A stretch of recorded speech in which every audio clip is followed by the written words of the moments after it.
आपण मैंने भी एमती डबल कटोरी ब्लाउज फिनिशिंग और फिटिंग सहित करने को चाहते कि ताहले मो वीडियो टी पूरा जाए देखु। तो यही डबल कटोरी काटापी मु कौन सी एक्स्ट्रा कपड़ा नहीं नथी, मात्र 80 mm अस्त्र गोटे को मु डायरेक्ट कपड़ा उपरे ही कट करी। कौन सी पेपर कटिंग नुह, कौन सी एक्स्ट्रा कपड़ा नहीं कि कप काढ़ा किसी भी नुह, डायरेक्ट केवल कपड़ा उपरे ही मु कप बाहर करी। एवं बैक साइड फ्रंट साइड सबकि हैंड क्रॉसपट्टी सबकि गोटे कपड़ा रे ही बाहर करी। तो आपण वीडियो पूरा जाए देखु बुझीपारे। तो प्रथमे मुझे 34 साइज रो ब्लाउज बनाऊँगी, तेणुक मुझे कपड़ाटा को डबल फोल्ड कर पकईदेली।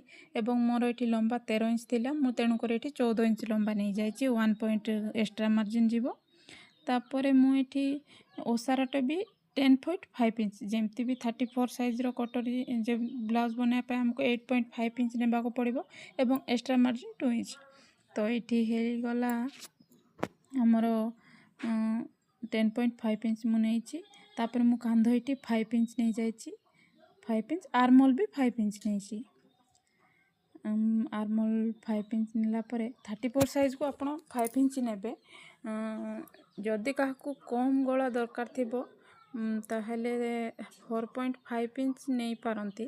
तापर ये आर्मल को मु देखंतु 1.5 इंच आर्मल गले काटी एवं कांध पटर 2 इंच एवं आर्मल पटर 2 इंच करके गोटे सेप दे देची राउंड करके।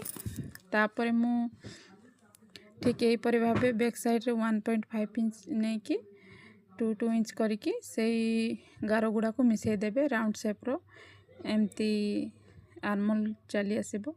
तापर मु एटी कांधर ओसार नहीं 3 इंच, माने बाहर पट 3 इंच, भीतर पट होची मोर 2 इंच। आपण चाहले खांदर गले कम भी करि पारिबे, 1.5 इंच भी नहीं पारिबे। मु किंतु मोर टिके एक्स्ट्रा कटिंग दरकार थिला, तेन करी मु इठी 2 इंच खांदर गଳାର कटिंगटा नहीं। तापर एठी मु बैक साइड रो कटिंग करबी, माने जो हमर पिठीर शेप दरकार थिबो कटिंग। तो एठी मोर 4 इंच 4.5 इंच मु 3.5 इंच थिला, मु एक्स्ट्रा मार्जिन 1 इंच 4.5 इंच नहीं जाइए ओसारटा बैक साइड रो जो हमर कटिंगटा। तापर एठी मु ओसारटा यार नहीं लंबाटा तो मु 4.5 इंच नहीं, ओसारटा मु एठी नहीं देखंतु मोर एठी लंबाटा 10 इंच आसुची, माने मु एठी 4.5 इंच नहीं। तापर मु ओसारटा एठी 3 इंच नहीं जाइए। आपण चाहले से 2 इंच भी नहीं पारिबे, किंतु कटिंगटा कम आसीबो। मोर जो हेतु टिके अधिक कटिंग दरकार थिला, मु एठी 3 इंच नहीं जाइए। काकू जदि अधिक एक्स्ट्रा कटिंग दरकार थिली 3.5 इंच भी से ओसारटा कटिंग रो नहीं पारिबे। तापर एठी मु भी शेप देकी कट कर देची। आपण मानको जो कटिंग इच्छा थिबो, आपण राउंड शेप बा ग्लास कटिंग जहाँ भी आपण को इच्छा थिबो आपण एठी कटिंग करबा पारिबे। तापर मु भी शेप नहीं के कट कर देबी।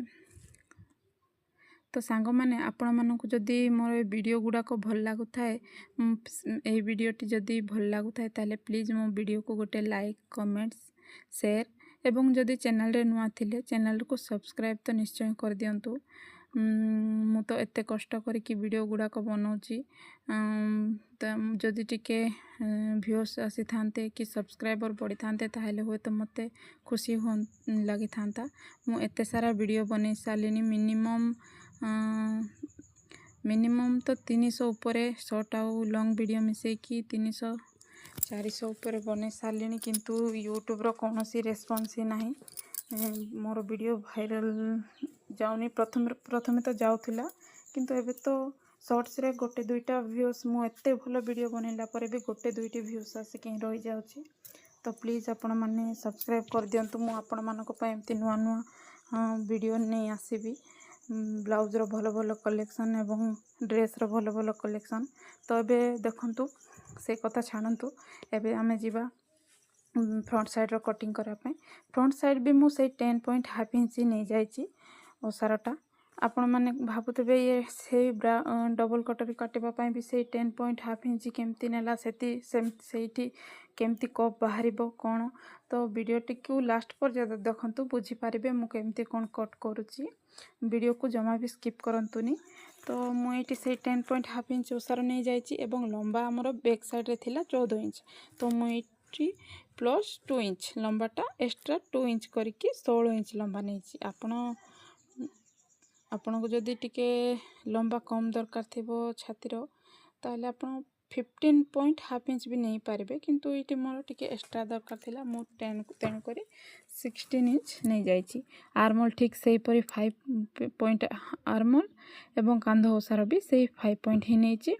ये आर्मल रो गोली आमे काढ़ा देखु ये आर्मल रो गोली आमे से 1.5 इंच नहीं ये 1 इंच नहीं कि आर्मल रो गोली काढ़ा एवं देखंतु मु ठीक भाव में कहीदे कांध भी 5 इंच एवं आर्मल भी 5 इंच नेला परे एठी आमे फ्रंट साइड रे 1 इंच रो गोला माने आर्मलटा बाहर करबा तापरे 2 इंच कांध पट 2 इंच एवं आर्मल पट जो साइड स्टिचिंग पट 2 इंच देकी गोटे राउंड शेप रे गारटे टाणी देकी आमर आर्मल बाहरी पड़ला। एबे मु फ्रंट साइड ठीक से परी बैक साइड जमते 2 इंच रे नहीं गला एबे फ्रंट साइड गलाटा भी मुझे 2 इंच ही नेबी। तो ये मोर फ्रंट साइड रो राउंड जो गलाटा मोर 6 इंच थिला तो 1 पॉइंट एक्स्ट्रा मार्जिन मु नहीं 7 इंच मुझे गलार कटिंगटा नहीं जाइए। तापर याकू भी मुझे वी शेप रे ही कट करी आपण को जदि वी शेप दरकार ना ताले आपण राउंड शेप भी नहीं पारे। तो देखो ये 2 पॉइंट नहीं ऊपर पट मु 2 पॉइंट नहीं तल पट मु ओसाराटा 2 पॉइंट हाफ इंच नहीं ताहले आमर तो बेकर तल पट जो छाती पट कटिंगटा बहुत सुंदर भाव आसो तल पट टिके ओसार नहीं तापर मुझे वी शेप देकी कट करदेली। तो 6 पॉइंट आपणकर जो कस्टमर जेतिकी गला थी कटिंग आपण तार एक्स्ट्रा गोटे पॉइंट ही नेबे आपण ये कटिंग जीवो माने तापरे ये स्टिचिंग हाफ हाफ इंच जीवो जेतिकी अच्छे ये सेतिकी रखिबेनी सिंपल रे आमे जेतिकी अच्छे सेतिकी रखि परबा किंतु ब्राक माने डबल कटोरी रे सेतिकी नो एक्स्ट्रा गोटे मार्जिन गोटे पॉइंट नहीं कि मु 7 इंच रखी तापर तल पट ये मु क्रॉस कटिंग दे दउची 1 इंच मु भूली जाइतिली माने कपड़ाटा को साइज कर भी काटिनी नहीं जाउची एबे साइज करके भी काटी देबी। तो तल पट 1 इंच नहीं जाउची सॉरी प्रथमे मु कटोरी बाहर कर दउची। तो मु कटोरी लंबा देखंतु केमती मोर गलार जो कटिंग करथिली मु गार टाणी तार ऊपर को 1 इंच ऊपर को टेप धरिकी तल पर्यंत मापिदेली मोर ये 9 पॉइंट हाफ इंच आपड़ जमती देखुं सेमती ही मापिबे 9 पॉइंट हाफ इंच आसला मु गोटे गार सीधार पकईदेली एक्स्ट्रा कपड़ा बाहर करनथिली ताकू बाहर करदेली।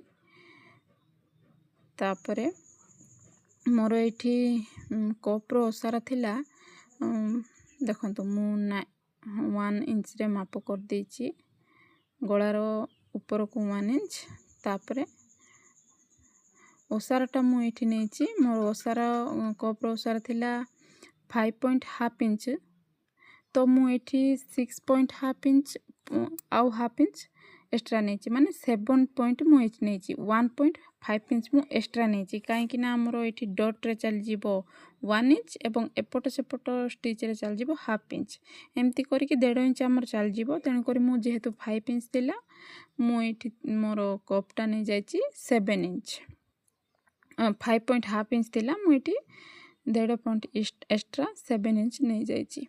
तापरे लंबा मु मापी नेली मोर 9.2 इंच आसीछि तो ताकू मु लंबाटा मापिकी ताकू मु डबल फोल्ड कर देली फिताटाकू मोर जोठी मझी रहिला सेठी गोटे डॉट पकई देली तापरे मु ओसार मापी नउची मोर एठी आस जाउची जेमथि हेले 7 पॉइंट रे मु सीधारे मु टेप रखी गोटे गार पकई देली तापरे मु 7 पॉइंट जो फिताटा मोर କରିଥିଲି ମୋର ବ୍ଲାଉଜ୍ର କପଟା ଓସାର ବାହାରିଥିଲା ସେଇଠି ଦେଖନ୍ତୁ ମୁଁ ଫିତାଟାକୁ ପୁଣି ଥରେ ଓସାରରେ ଫୋଲ୍ଡ କରିଦେବି। 7 ପଏଣ୍ଟ ତଳ ପଟ 7 ପଏଣ୍ଟ ମଝି 7 ପଏଣ୍ଟ ଆସୁଛି। ମୁଁ ଏବେ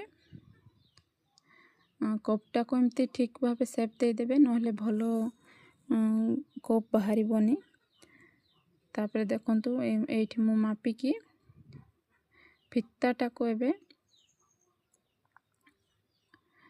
ପ୍ରଥମେ କପ୍ର ଗୋଟେ ପଟରୁ 1 ଇଞ୍ଚ ନେଇଗଲି, ଯେଉଁ ଗାର ମଝିରେ ପକାଇଥିଲି ସେଇ ଗାର ସାଇଡ଼୍ରୁ ଉପର ପଟୁ 1 ଇଞ୍ଚ, କପ୍ ଯେଉଁ 2ଟି କପ୍ ଆମର ଉପର ତଳ ବାହାରିଛି ଆମେ କପ୍କୁ ଯେଉଁ ମଝିରେ ଗୋଟେ ଗାର ଦେଇଛୁ ତ ସେଇ ଗାର ଅନୁସାରେ ଉପର ପଟୁ 1 ଇଞ୍ଚ ତଳ ପଟୁ 1 ଇଞ୍ଚ, ଏପଟେ ବି ଉପର ପଟୁ 1 ଇଞ୍ଚ ତଳ ପଟୁ 1 ଇଞ୍ଚ ନେଇଗଲି ଏବଂ ଯେଉଁ ଗାରଟା ଆଣିଥିଲି ତାକୁ ଫିତା ରଖିକି 7 ଇଞ୍ଚର ଯେଉଁ ଫିତା ଥିଲା ଆମର ତାକୁ ଡବଲ୍ ଫୋଲ୍ଡ କରିକି ମଝିରେ ଗୋଟେ ଗାର ଦେଇଦେଲି 3.5 ଇଞ୍ଚରେ। ତାପରେ ଯେଉଁ ମୁଁ 1 ଇଞ୍ଚ କରି ଗାରଟା ଆଣିଥିଲି ତାକୁ କ୍ରସ୍ କରିକି ମାନେ ଆମର ଯେଉଁ ଇଣ୍ଟୁ ଚିହ୍ନ ଗୁଣନ ଚିହ୍ନ ତାକୁ ସେ ଯେମିତି ହେବ ସେମିତି ଠିକ୍ ସେଇଭଳି ମୁଁ 1 ଇଞ୍ଚକୁ ମିଶାଇ ଦେଲି। ମୁଁ ଯେମିତି ମିଶାଉଛି ସେମିତି ହିଁ ମିଶାଇବେ। ତାପରେ ଦେଖନ୍ତୁ ଆମର ଏଠି ଅଲରେଡ଼ି ହାଫ୍ କପ୍ ବାହାରି ପଡ଼ିଲାଣି। ତାପରେ ଦେଖନ୍ତୁ ଏଇଠି ହେଲା ମ୍ୟାଜିକ୍। ତ ମୁଁ ତାପରେ ଏକ୍ସଟ୍ରା 1 ଇଞ୍ଚ କପଡ଼ାଟାକୁ ପୁଣି ନେଇଗଲି। ଆପଣ କପଡ଼ାଟାକୁ କେବେ ବି ଆଗରୁ କଟିଂ କରିନଥିବେ, ଖାନିରେ ସେମିତି ହିଁ ଥିବ। ତ 1 ଇଞ୍ଚ ପୁଣି ମୁଁ ଏକ୍ସଟ୍ରା ବଢ଼େଇ ଦେଲି। ଦେଖନ୍ତୁ କପଡ଼ାଟାକୁ ଆଗକୁ ନେଇଗଲି ଏକ୍ସଟ୍ରା। ୟା ପରେ ମୁଁ ଯେଉଁ ଏକ୍ସଟ୍ରା କପଡ଼ାଟା ନେଇଥିଲି ତା ହିସାବରେ ମୁଁ ଯେଉଁ 1 ଇଞ୍ଚ ନେଇଥିଲି ତା ହିସାବରେ ମୁଁ ଗାରଟା ଟାଣିଦେବି। ତାପରେ ଏଇଠି ମୁଁ ତଳ ପଟୁ 1 ଇଞ୍ଚ ଦେଖନ୍ତୁ କ୍ରସ୍ ପଟି ପାଇଁ ନେଇଯାଉଛି। କ୍ରସ୍ ପଟି ପାଇଁ କ୍ରସ୍ କରିକି ଗୋଟେ 1 ଇଞ୍ଚରେ ଗାର ଟାଣି ଦେଉଛି।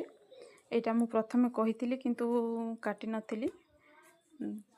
ଦେଖନ୍ତୁ ପ୍ରଥମେ ଇଞ୍ଚ ଟେପ୍କୁ ପକାଇଦେବେ। 7 ଇଞ୍ଚ ଆମର କଟୋରୀ ଥିଲା କିନ୍ତୁ ଏଇଠି 8 ଇଞ୍ଚ ଅଛି, ତ ଆଗରୁ 7 ଇଞ୍ଚ ଥିଲା ତ 3.5 ଇଞ୍ଚରେ ଗୋଟେ କ୍ରସ୍ ପଟିଟେ ଟାଣିଦେବେ ତଳ ପଟୁ।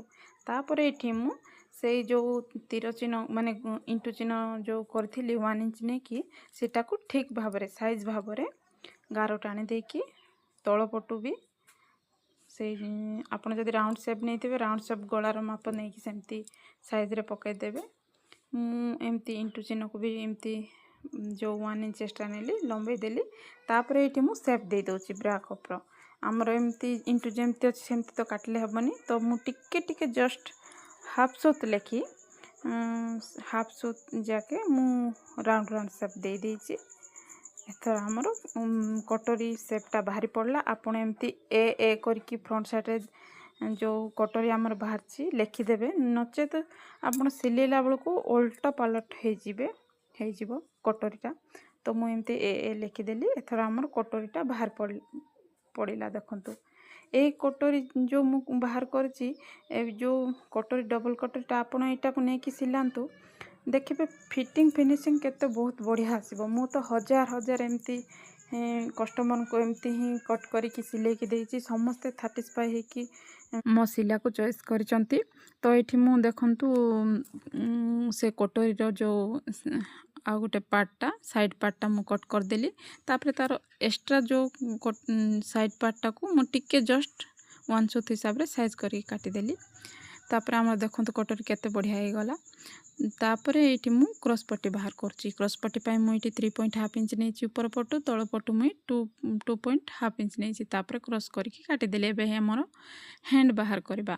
ହ୍ୟାଣ୍ଡ ପାଇଁ ମୁଁ ଏଇଠି 5 ଇଞ୍ଚ ନେଇଯାଇଛି। ମୋର 4 ଇଞ୍ଚ ଦରକାର ଥିଲା, 5.5 ଇଞ୍ଚ ନେଇଛି। ତାପରେ ମୁଁ ତଳ ପଟୁ 3 ଇଞ୍ଚ ନେଇକି ହ୍ୟାଣ୍ଡଟା କଟ୍ କରିଦେଇଛି। ହ୍ୟାଣ୍ଡର କଟ୍ ବି ମୁଁ ଆପଣଙ୍କୁ କେତେବେଳେ ଦେଇଦେବି।